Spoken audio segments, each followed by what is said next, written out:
Hulikam sa Iloilo, driver ng jeepney at SUV, pinagpapaliwanag matapos magsuntukan sa kalsada. Sa huling Lunes bago mag-undas, ilang biyahe pa probinsya, punuan na. Mga paliparan naka-heightened alert status na rin. Big time na taas singil sa produktong petrolyo, sasalubong sa mga motorista. Nakarang na container mula China na idineklarang puro fishball ang laman, na bistong mas maraming ikinukubling frozen na manok. Ilang kapuso stars at Korean personalities nagtagisan at kinakiligan sa hardcourt. At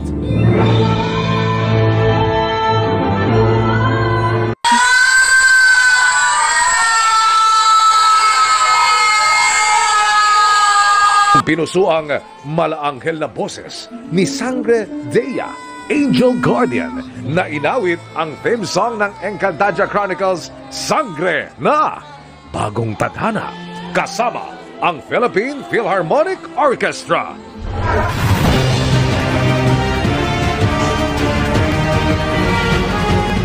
Live mula sa GMA Network Center, ito ang 24 Oras.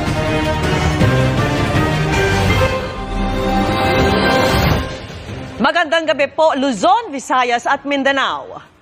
Hinabol, hinatak at itinaboy ng AFP ang mga bangkang Chino na iligal na pumasok sa Ayungin Shoal kung saan nakasadsad ang BRP Sierra Madre na nagsisilbing istasyon ng mga bantay ng Pilipinas doon. Nakuha sa mga Chino ang 4 na bote ng iniinalang cyanide na ginagamit para sa iligal nilang pangingisda. Nakatutok si June Veneracion. Tutukan! Sa uling araw ng paglilinis sa Manila North Cemetery, libo-libo ang dumagsa para linisin ang puntod ng kanilang yumao. Planong pagdeklara sa Bajo de Masinloc bilang Nature Reserve, mariing tinutulan ni Pangulong Bongbong Marcos sa kanyang talumpati sa 20th East Asia Summit kung saan kabilang ang China.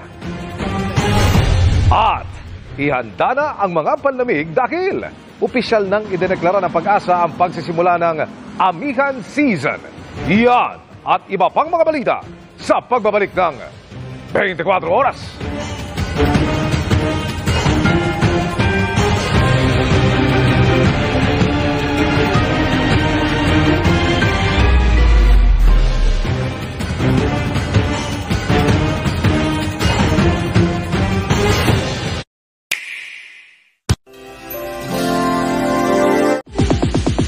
At yan ang mga buwan naman akong chika this Monday night. Ako po si Iya Arellano. Miss Vicky Emil.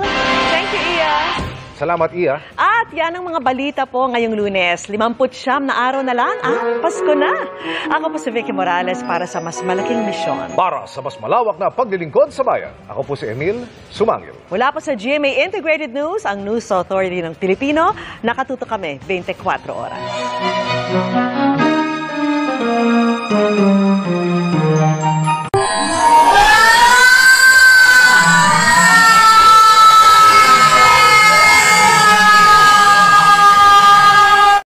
Mga kapuso, sama-sama tayong maging saksi.